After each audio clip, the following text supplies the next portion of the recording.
The Black Phone by Joe Hill.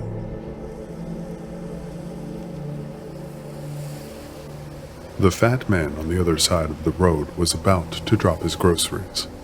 He had a paper bag in each arm and was struggling to jam a key into the back door of his van.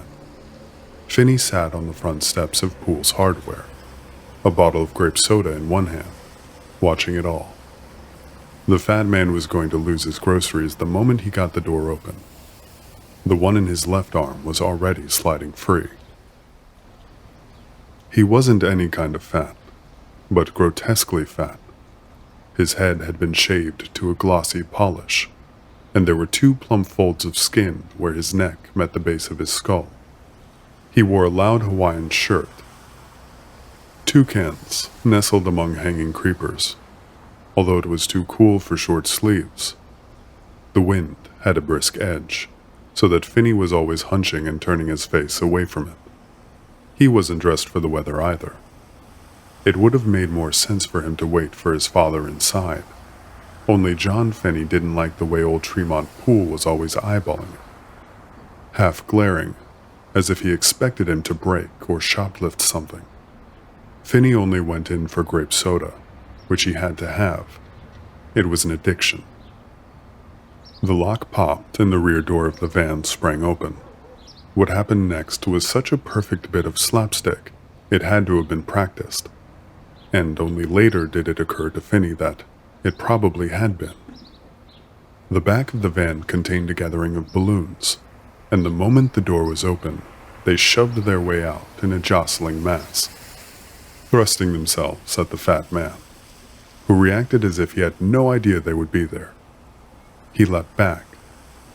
The bag under his left arm fell, hit the ground, split open. Oranges rolled crazily this way and that. The fat man wobbled, and his sunglasses slipped off his face. He recovered and hopped on his toes, snatching at the balloons, but it was already too late. They were sailing away, out of reach. The fat man cursed and waved a hand at them, in a gesture of angry dismissal. He turned away, squinted at the ground, and then sank to his knees. He set his other bag in the back of the van and began to explore the pavement with his hands, feeling for his glasses. He put a hand down on an egg, which splintered beneath his palm. He grimaced, shook his hand in the air. Shiny strings of egg white splattered off it. By then, Finney was already trotting across the road, left his soda behind on the stoop. "Help, mister?" The fat man peered blearily up at him without seeming to see him. "Did you observe that bullshit?" Finney glanced down the road. The balloons were 30 feet off the ground by now, following the double line along the middle of the road. They were all black, all of them, as black as sealskin. Yeah,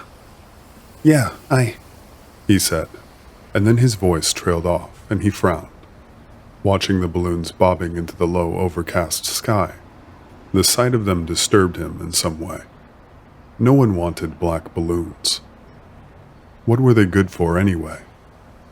Festive funerals? He stared, briefly transfixed, thinking of poisoned grapes. He moved his tongue around in his mouth and noticed for the first time that his beloved grape soda left a disagreeable metallic aftertaste, a taste like he had been chewing on an exposed copper wire. The fat man brought him out of it. "See my glasses?" Finney lowered himself to one knee, leaned forward to look beneath the van. The fat man's glasses were under the bumper. "Got 'em," he said, stretching an arm past the fat man's leg to pick them up. "What were the balloons for?" "I'm a part-time clown," said the fat man. He was reaching into the van, getting something out of the paper bag he had set down there. "Call me Al. Hey, you want to see something funny?" Finney glanced up, had time to see Al holding a steel can, yellow and black, with pictures of wasps on it. He was shaking it furiously. Finney began to smile, had the wild idea that Al was about to spray him with silly string.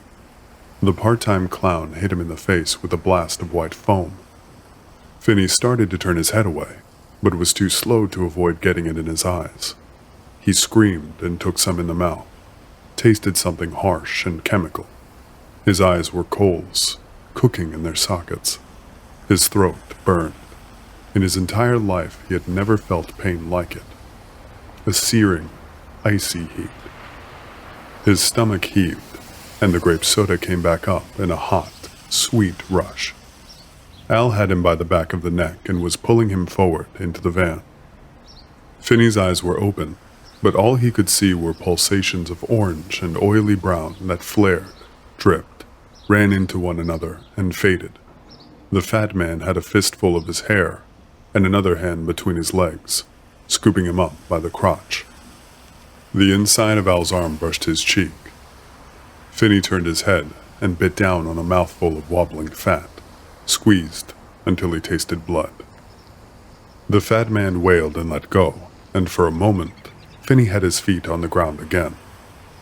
He stepped back and put his heel on an orange. His ankle folded. He tottered, almost fell, and then the fat man had him by the neck again. He shoved him forward. Finney hit one of the van's rear doors, head first, with a low bonging sound, and all the strength went out of his legs. Albert had an arm under his chest, tipped him forward, into a coal chute, and then let go. And Finney dropped, with a horrifying velocity, into darkness.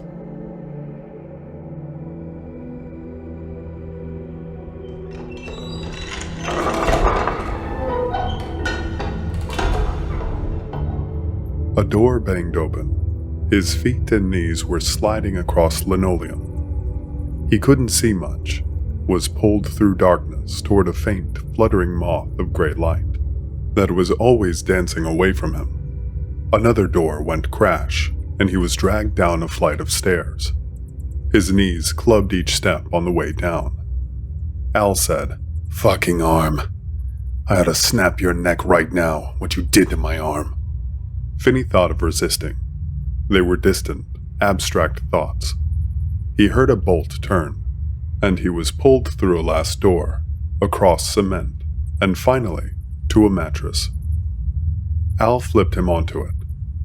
The world did a slow, nauseating roll. Finney sprawled on his back and waited for the feeling of motion sickness to pass. Al sat down beside him, panting for breath.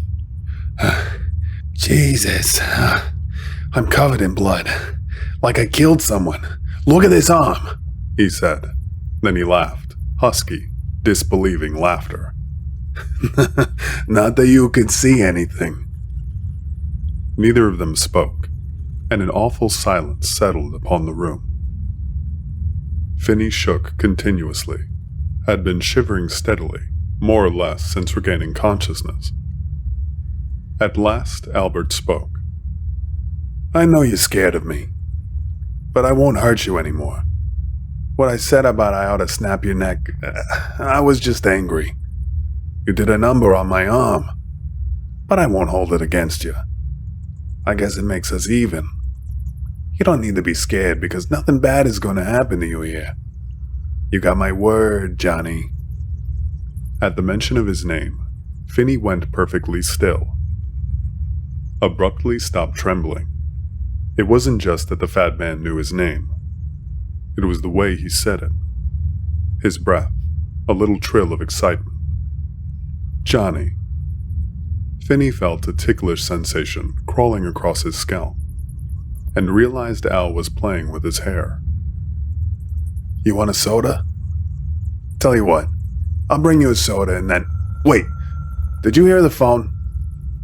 Al's voice suddenly wavering a little. "Did you hear a phone ringing somewhere?" From an unguessable distance, Finney heard the soft burr of a telephone. "Oh, shit," Al said. He exhaled unsteadily. "That's just the phone in the kitchen. Of course, it's just the phone and... Okay, I'll go see who it is and get you that soda and come right back, and then I'll explain everything." Finney heard him come up off the mattress with a labored sigh. followed the scuffle of his boots as he moved away. A door thumped shut. A bolt slammed. If the phone upstairs rang again, Finney didn't hear it.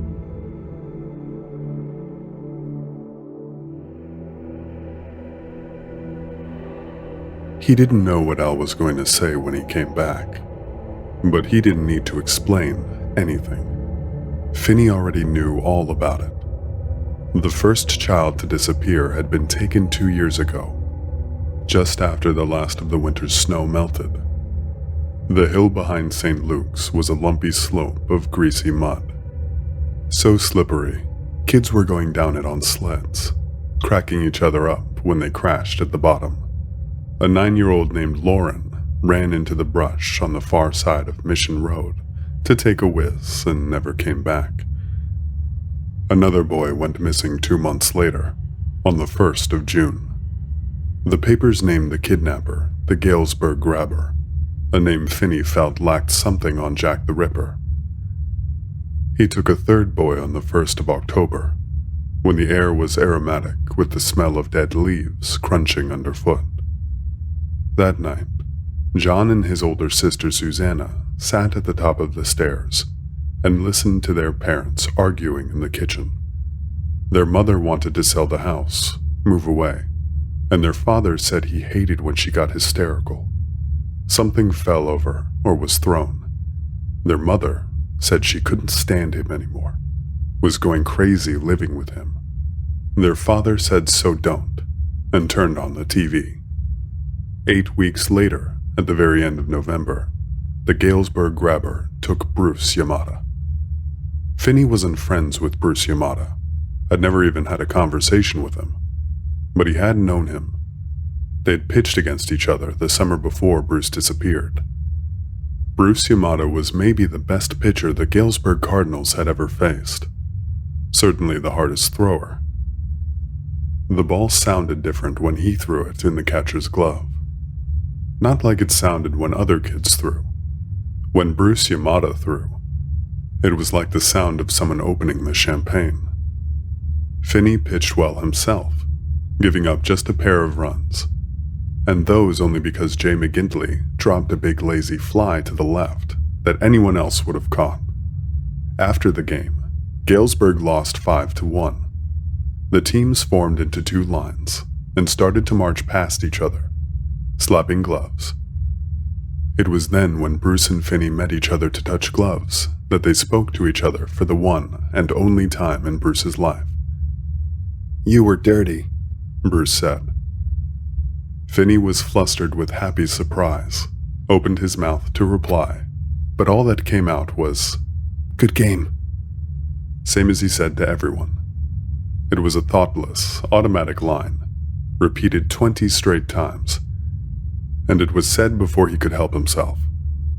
Later, though, he wished he had come up with something as cool as, "You were dirty," something that really smoked. He didn't run into Bruce again the rest of the summer, and when he finally happened to see him coming out of the movies that fall, they didn't speak, just nodded to each other. A few weeks later, Bruce strolled out of the Spaceport arcade, told his friends he was walking home, and never got there. The dragnet turned up one of his sneakers in the gutter on Circus Street. It stunned Finney to think a boy he knew had been stolen away, yanked right out of his shoes, and was never coming back.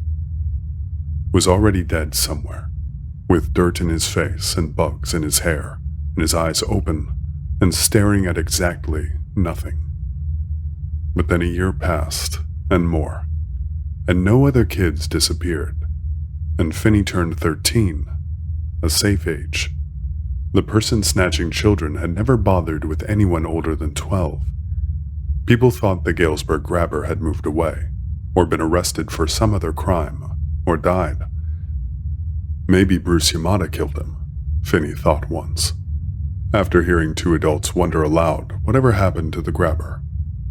Maybe Bruce Yamada picked up a rock as he was being kidnapped, and later saw a chance to show the Galesburg Grabber his fastball. There was a hell of an idea. Only Bruce didn't kill the grabber. The grabber had killed him. like he had killed 3 others, and like he was going to kill Finney. Finney was one of the black balloons now. There was no one to pull him back, no way to turn himself around. He was sailing away from everything he knew, into a future that stretched open before him, as vast and alien as the winter sky.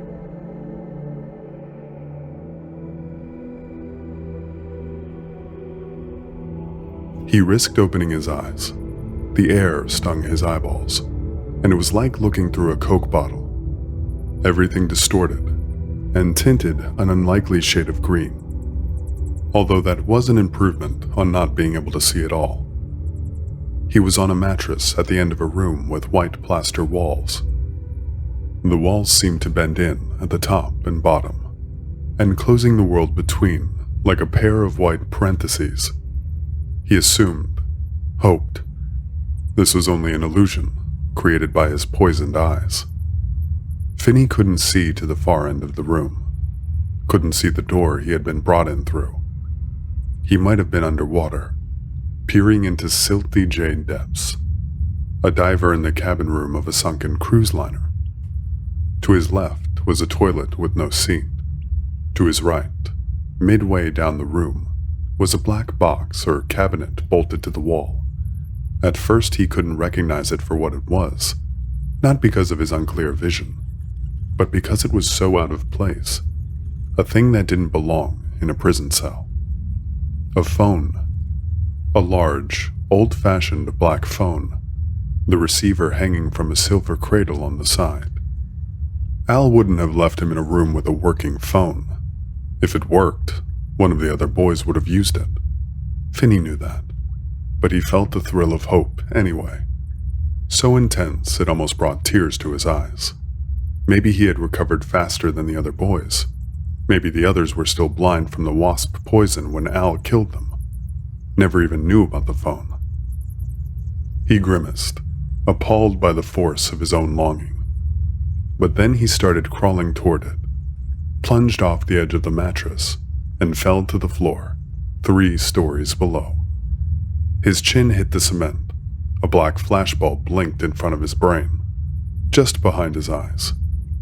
He pushed himself up on all 4s, shaking his head slowly from side to side, insensible for a moment, then recovering himself. He started to crawl. He crossed a great deal of floor without seeming to get any closer to the phone. It was as if he were on a conveyor belt, bearing him steadily back, even as he plodded forward on hands and knees. Sometimes when he squinted at the phone, it seemed to be breathing, the sides swelling and then bending inward. Once, Finney had to stop to rest his hot forehead against the icy concrete. It was the only way to make the room stop moving.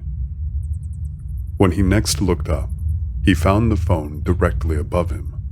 He pulled himself to his feet, grabbing the phone as soon as it was in reach and using it to hoist himself up.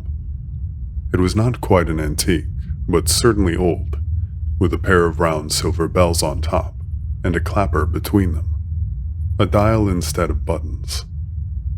Finney found the receiver and held it to his ear, listening for a dial tone. Nothing. He pushed the silver cradle down, let it spring back up. The black phone remained silent.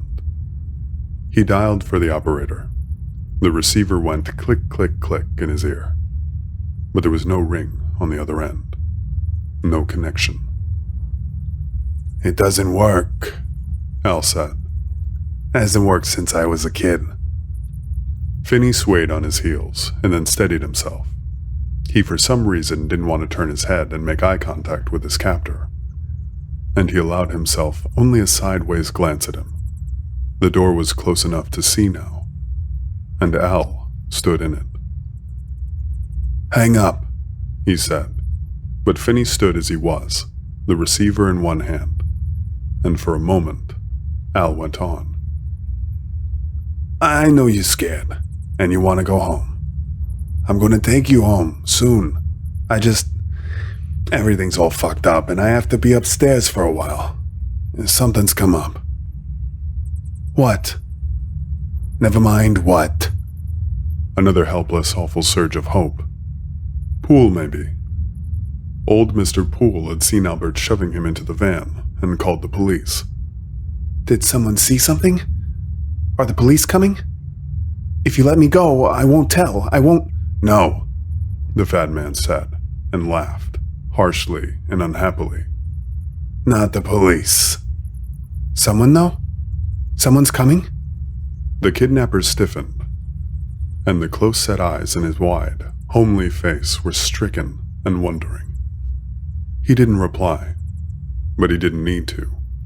The answer Finney wanted was there in his look, his body language.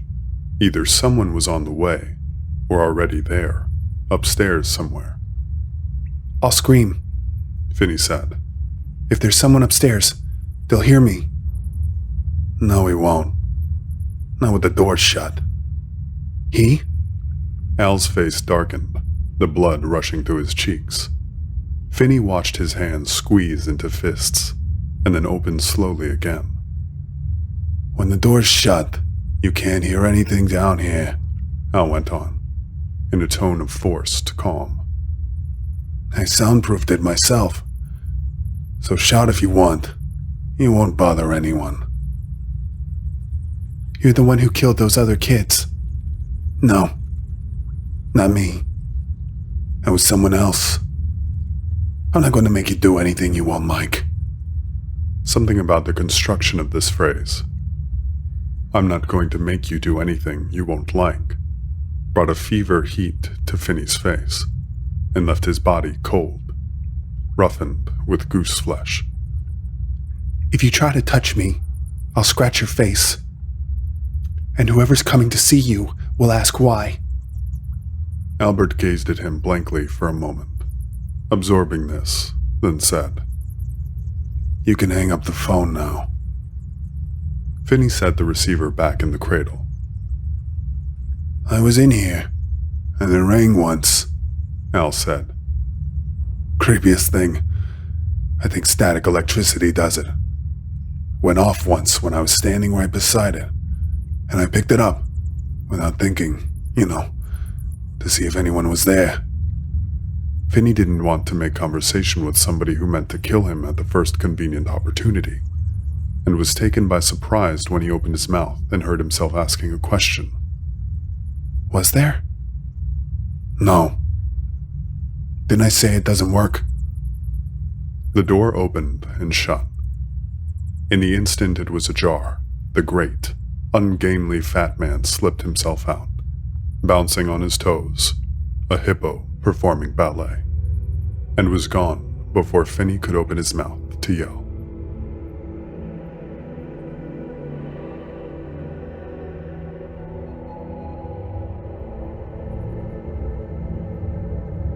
He screamed anyway, screamed and threw himself at the door, crashing his whole body against it, not imagining it would be knocked open, but thinking if there was somebody upstairs they might hear it, banging in the frame.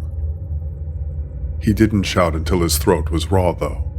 A few times was enough to satisfy him that no one was going to hear.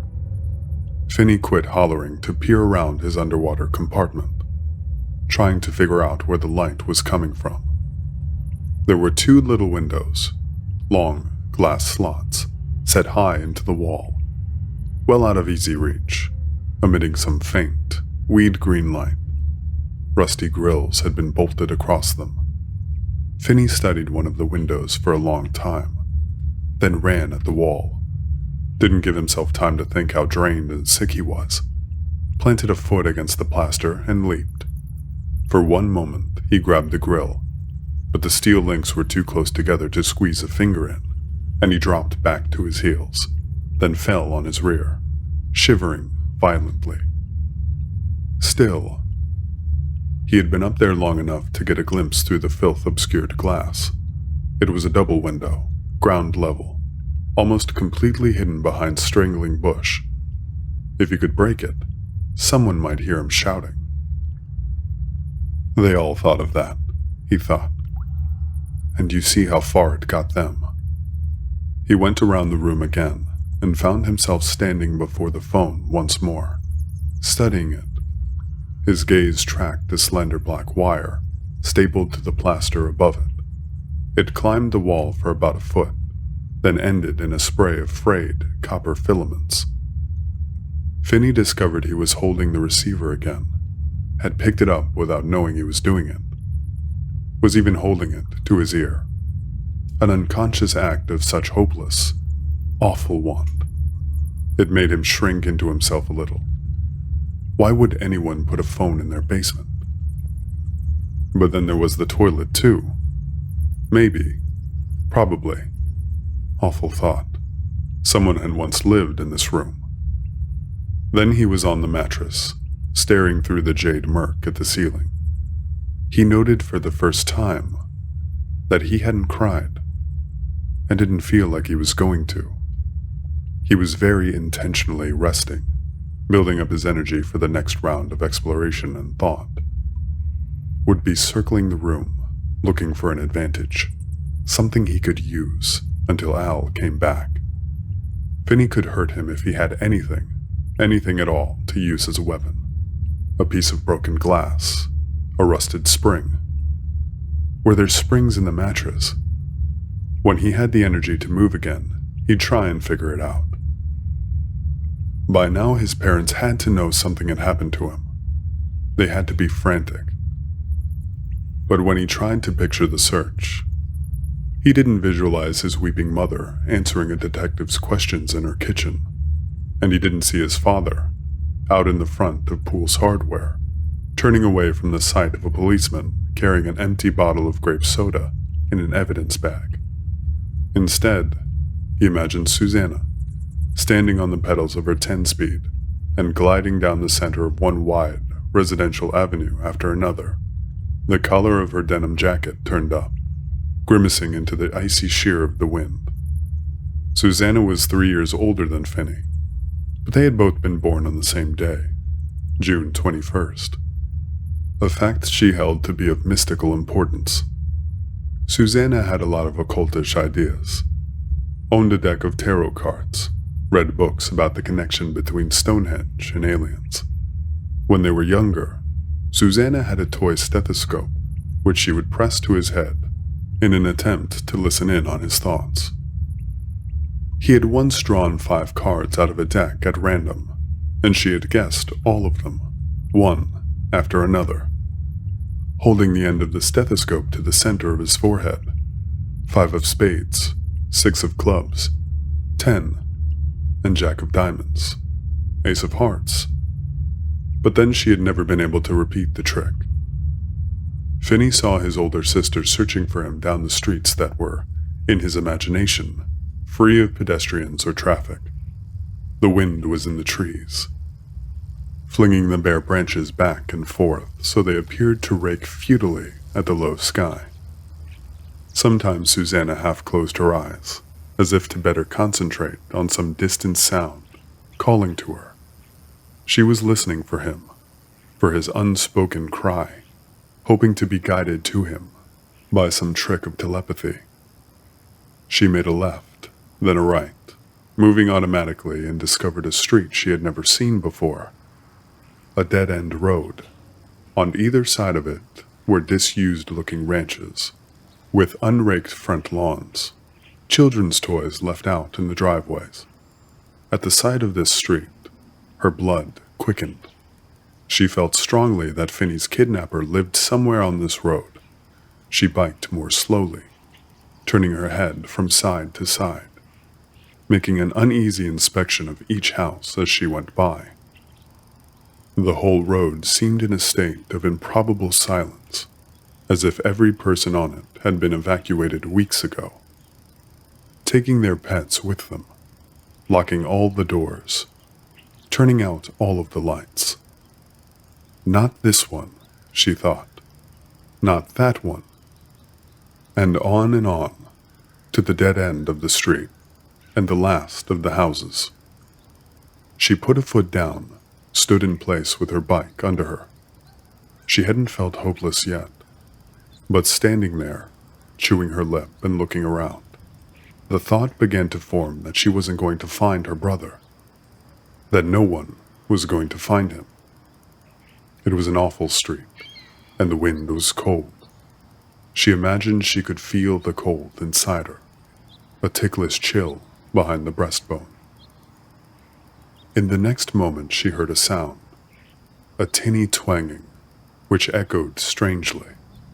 She glanced around, trying to place it, lifting her gaze to the last telephone pole on the street.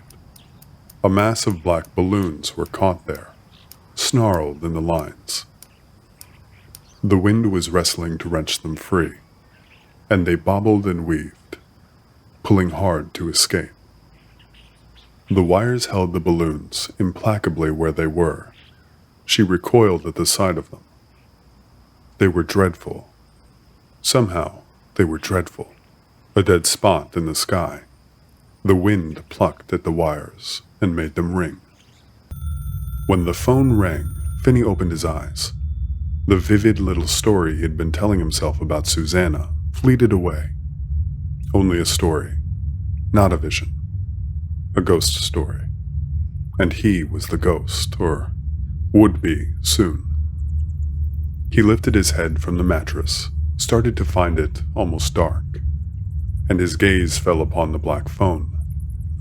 It seemed to him that the air was still faintly vibrating, from the brash firehouse clang of the steel clapper on the rusty bells. He pushed himself up. He knew the phone couldn't really ring, that hearing it had just been a trick of his sleeping mind. Yet he half expected it to ring again. It had been stupid to lay there, dreaming the daylight away. He needed an advantage, a bent nail, a stone to throw. In a short time it would be dark, and he couldn't search the room if he couldn't see. He stood. He felt spacey, empty-headed, and cold. It was cold in the basement. He walked to the phone, put the receiver to his ear. "Hello?" he asked. He heard the wind sing outside the windows. He listened to the dead line. As he was about to hang up, he thought he heard a click on the other end. "Hello?" he asked.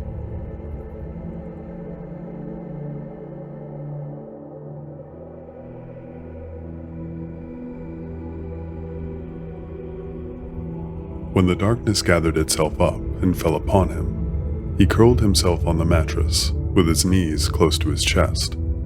He didn't sleep. He hardly blinked. He waited for the door to open and the fat man to come in and shut it behind him, for the two of them to be alone in the dark together. But Al didn't come. Finney was empty of thought, all his concentration bent to the dry rap of his pulse and the distant rush of the wind beyond the high windows. But he was not afraid. What he felt was something larger than fear, a narcotic terror that numbed him completely, made it impossible to imagine moving. He did not sleep. He was not awake. Minutes did not pass, collecting into hours. There was no point in thinking about time in the old way. There was only one moment, and then another moment, in a string of moments that went on in a quiet, deadly procession. He was roused from his dreamless paralysis only when one of the windows began to show, a rectangle of watery gray, floating high in the darkness. He knew, without knowing at first how he could know, that he wasn't meant to live to see the window painted with dawn. The thought didn't inspire hope exactly, but it did inspire movement, and with great effort, he sat up. His eyes were better. When he stared at the glowing window, he saw twinkling, prismatic lights at the edge of his vision. But he was seeing the window clearly, nonetheless. His stomach cramped from emptiness. Finney forced himself to stand and began to patrol the room again, looking for his advantage. In a back corner of the room, he found a place where a patch of cement floor had crumbled into granular, popcorn-sized chunks, with a layer of sandy earth beneath it. He was putting a handful of carefully selected nuggets into his pocket when he heard the thump of the bolt turning. The fat man stood in the doorway. They regarded each other across a distance of 5 yards. Al wore striped boxers and a white undershirt, stained down the front with old sweat. His fat legs were shocking in their paleness. "I want breakfast," Finney said. "I'm hungry." "How's your eyes?" Finney didn't reply. "What are you doing over there?" Finney squatted in the corner, glaring. Al said, "I can't bring you anything to eat. You'll have to wait." "Why? Is there someone upstairs who would see you taking me food?" Again, his face darkened, his hands squeezed into fists. When he replied, however, his tone was not angry, but glum and defeated. "Never mind." Finney took that to mean yes. "If you aren't going to feed me, why did you even come down here?" Finney asked him.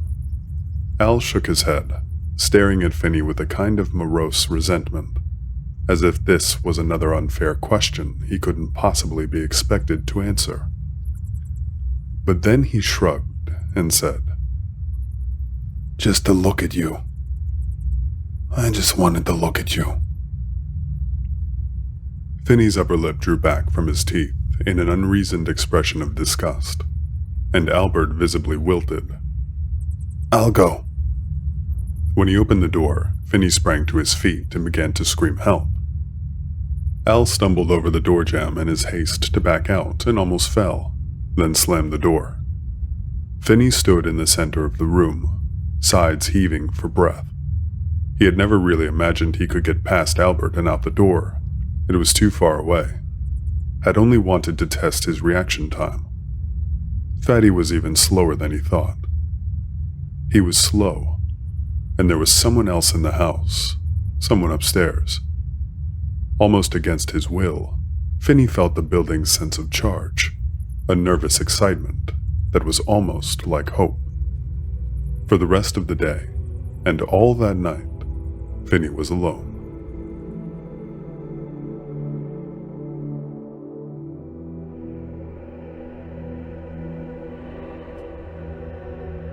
When the cramps came again, late on his 3rd day in the basement, he had to sit down on a striped mattress to wait for them to pass. It was like someone had thrust a spit through his side and was turning it slowly. He ground his back teeth until he tasted blood. Later, Finney drank out of the tank in the back of the toilet, and then stayed there, on his knees, to investigate the bolts and the pipes. He didn't know why he hadn't thought of the toilet before. He worked until his hands were raw and abraded, trying to unscrew a thick iron nut, 3 inches in diameter. But it was caked with rust, and he couldn't budge it. He lurched awake. The light coming through the window on the west side of the room, falling in a beam of bright yellow sunshine, filled with scintillating mica flecks of dust. It alarmed him that he could remember lying down on the mattress to nap. It was hard to piece thoughts together, to reason things through. Even after he had been awake for 10 minutes, he felt as if he had only just come awake, empty-headed and disoriented. For a long time he was unable to rise, and sat with his arms wound around his chest. While the last of the light fled, and the shadows rose around him, sometimes a fit of shivering would come over him, so fierce his teeth chattered, and as cold as it was, it would be worse after dark. He didn't think he could wait another night as cold as the last one. That was Al's plan, maybe, to starve and freeze the fight out of him. Or maybe there was no plan. Maybe the fat man had keeled over of a heart attack, and this was just how Finney was going to die, 1 cold minute at a time. The phone was breathing again. Finney stared at it, watching as the sides inflated, withdrew, and inflated again. "Stop that," he said to it. It stopped. He walked. He had to, to stay warm. The moon rose, and for a while it lit the black phone like a bone-colored spotlight. Finney's face burned, and his breath smoked, as if he were more demon than boy. He couldn't feel his feet. They were too cold. He stomped around, trying to bring the life back into them. He flexed his hands. His fingers were cold too, stiff and painful to move. He heard off-key singing and realized it was him. Time and thought were coming in leaps and pulses. He fell over something on the floor, then went back, feeling around with both hands, trying to figure out what had tripped him, if it was something he could use as a weapon. He couldn't find anything, and finally had to admit to himself he had tripped over his own feet. He put his head on the cement and shut his eyes. He woke to the sound of the phone ringing again. He sat up and looked across the room at it. The eastern-facing window was a pale, silvery shade of blue.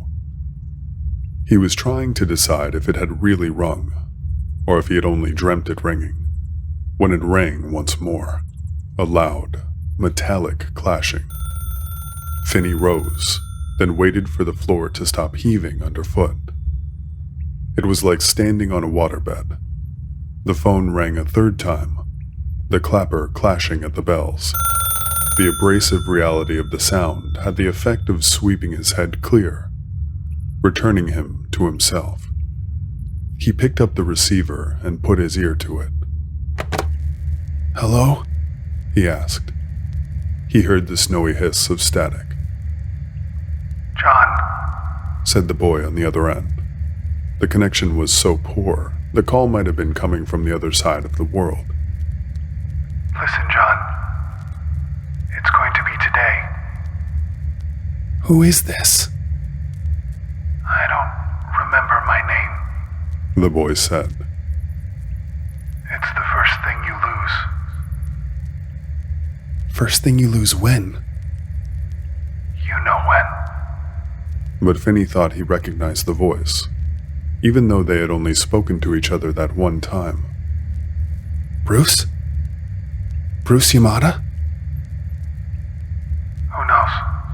The boy said. Tell me if it matters.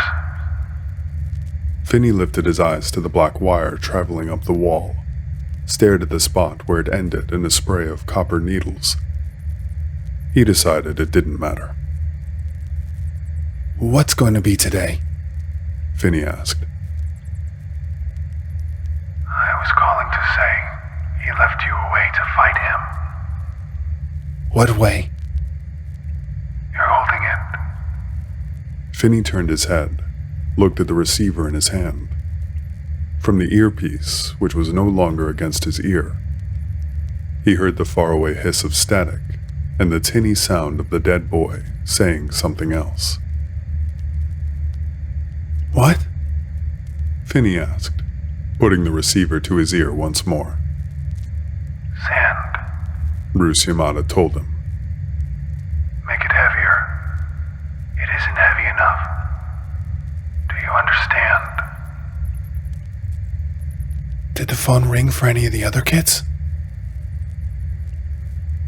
Ask not for whom the phone rings.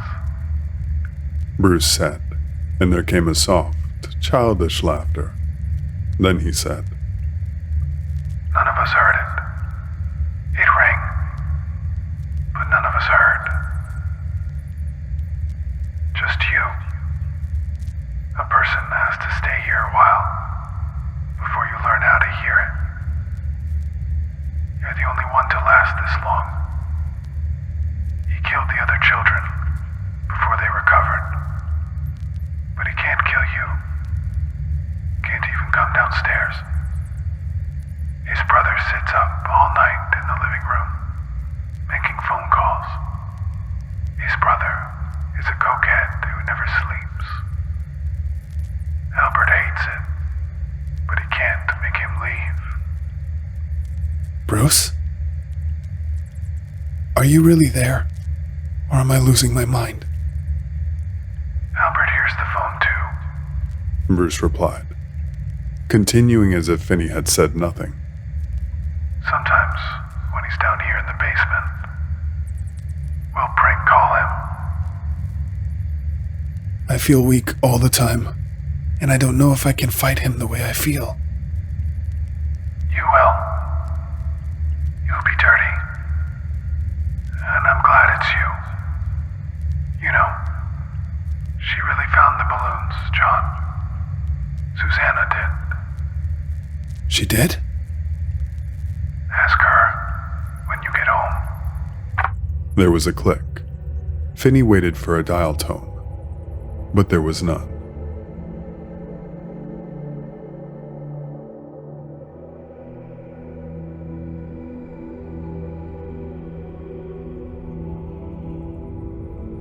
A wheat-colored light had begun to puddle into the room when Finney heard the familiar slam of the bolt.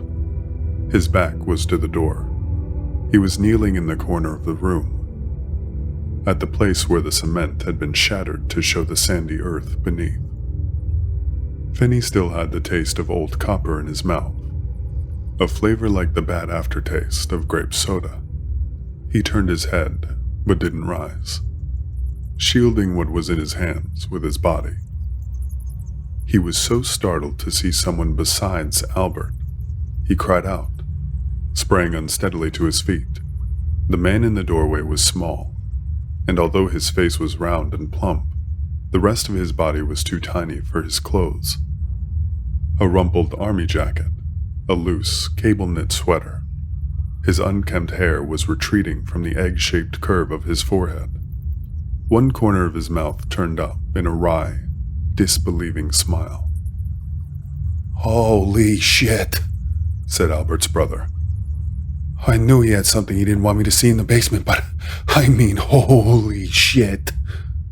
Finney staggered toward him, and words came spilling out in an incoherent, desperate jumble, like people who have been stuck for a night in an elevator, finally set free.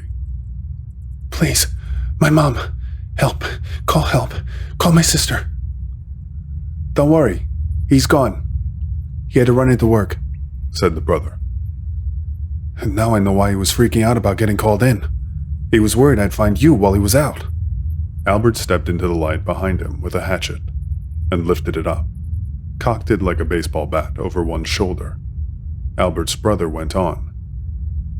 Hey, do you want to know the story of how I found you? No, Finney said. No. Albert's brother made a face. Sure, whatever, I'll tell you some other time. Christ, calm down. Everything's okay now. Albert brought the hatchet down into the back of his younger brother's skull with a hard, wet clunk. The force of the impact threw blood into Al's face. The brother toppled forward.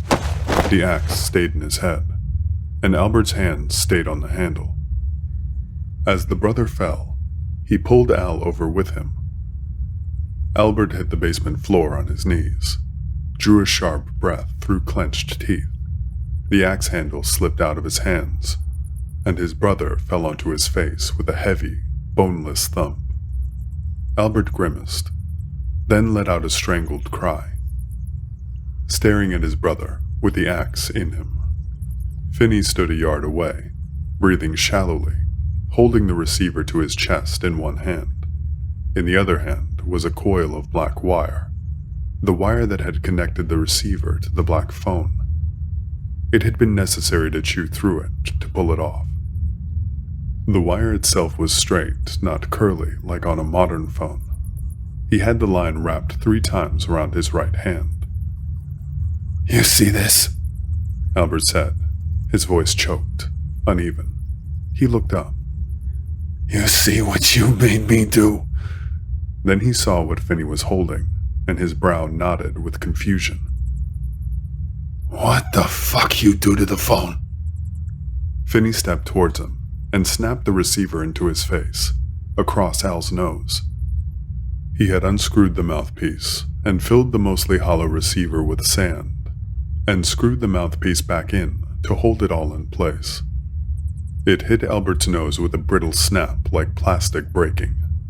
Only it wasn't plastic breaking. The fat man made a sound, a choked cry, and blood blurted from his nostrils. He lifted a hand. Finney smashed the receiver down and crushed his fingers. Albert dropped his shattered hand and looked up, an animal sound rising in his throat. Finney hit him again to shut him up, clubbed the receiver against the bare curve of his skull. It hit with a satisfying knocking sound, and a spray of glittering sand leapt into the sunlight. Screaming, the fat man propelled himself off the floor, staggering forward, but Finney skipped back, so much faster than Albert, striking him across the mouth, hard enough to turn his head halfway around, then in the knee to drop him, to make him stop. Al fell, throwing his arms out, caught Finney at the waist and slammed him to the floor. He came down on top of Finney's legs. Finney struggled to pull himself out from under. The fat man lifted his head, blood drizzling from his mouth, a furious moan rising from somewhere deep in his chest. Finney still held the receiver in one hand and 3 loops of black wire in the other. He sat up, meant to club Albert with the receiver again, but then his hands did something else instead. He put the wire around the fat man's throat and pulled tight, crossing his wrists behind Al's neck.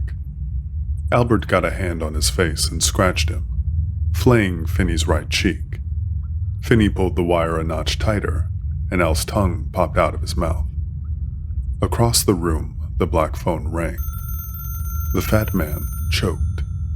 He stopped scratching at Finney's face and set his fingers under the wire around his throat. He could only use his left hand because the fingers of his right were shattered, bent in unlikely directions. The phone rang again. The fat man's glaze flickered towards it. Then, back to Finney's face.